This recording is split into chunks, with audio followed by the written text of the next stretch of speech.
Glad to be back. It's been challenging to, do this on a daily basis. I had a little break, but I'm really hoping to be able to continue doing this more often.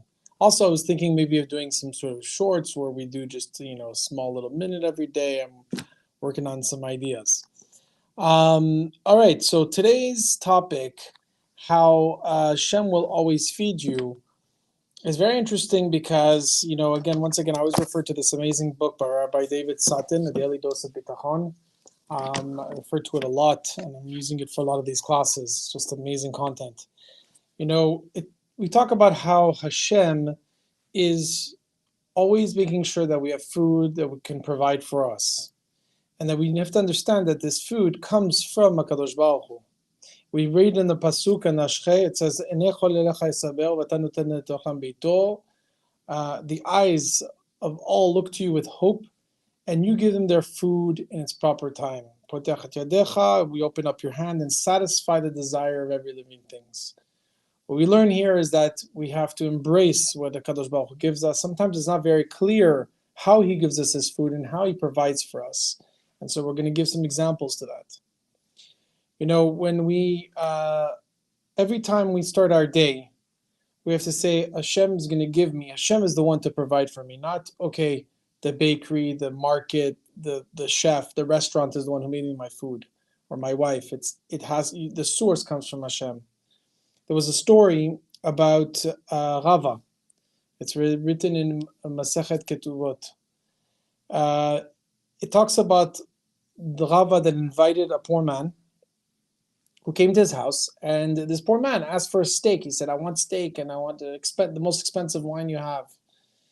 And he was a little bit embarrassed. He said, I don't understand, why are you asking me for this?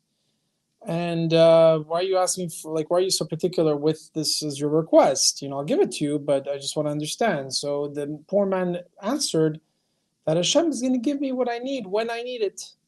And so it doesn't hurt for me to ask, right? What happens shortly after is that Rava's sister, who he didn't see in years, just showed up at the door with some steak and wine for her brother. And he really immediately understood, okay, wow, that this food was meant to be for this man who came to the door, and that because he needed it, this is what I had to provide. So I did it. Sometimes when we're asked for things, we shouldn't question why or what. We should just do it. Because sometimes it has to be somebody else's story. There's also a similar story of Rav Ezra Hamway. He was one of the head of Beit Din. And he asked his wife on Motzei Shabbat that, his wife, asked him what he'd like to eat. And he said, I'd like a plate of mehedra. Mehedra is rice with lentils and also some lebanon. And his wife said, I'm sorry, I don't have this. I know you want it. I don't want it. I don't have it. But, I'll try to look for something else that I have. And shortly after, there was a knock on the door of a cook who came by and said, look, my client, the owner of this house, I made a mehedra pot for him, and I accidentally cooked it in a meat pot. And I added this lebanon, which is dairy, into the pot. So I want to know, is this kosher? So he said, yes, it is considered. He just put some thought. He said, yes, it is considered kosher.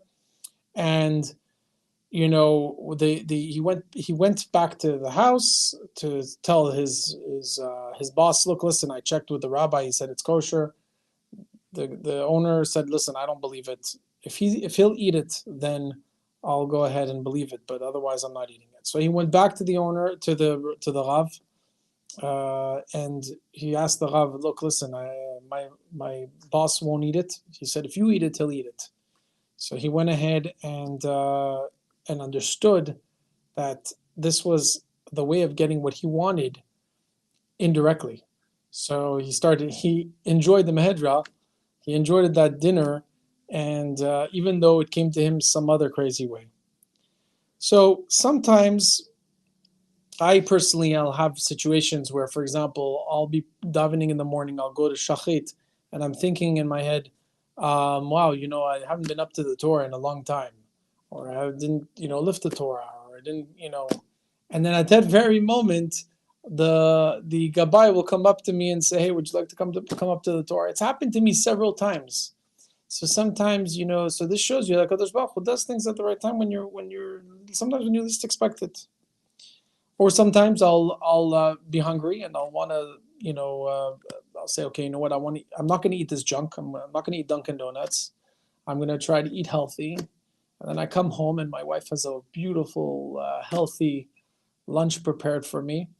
And, so and it just happens. And I didn't even ask for it, but I come and it's there. So we have to realize and remind ourselves that, of course, we have to do the action. We have to ask for it. So sometimes don't be afraid to ask Hashem for things that you like, so Hashem could listen to you.